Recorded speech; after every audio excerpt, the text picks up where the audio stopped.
Digital మహిళా సంఘం సభ్యురాలిగా గర్వంగా ఈ ప్రతిజ్ఞ చేస్తున్నాను. నాలోని శక్తిని మేల్కొలిపి ధైర్యంగా నిలబడి నా జీవితానికి, నా కుటుంబానికి,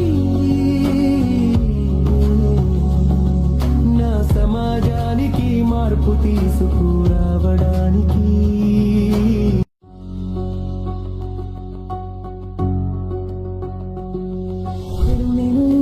డిజిటల్ మహిళగా, డిజిటల్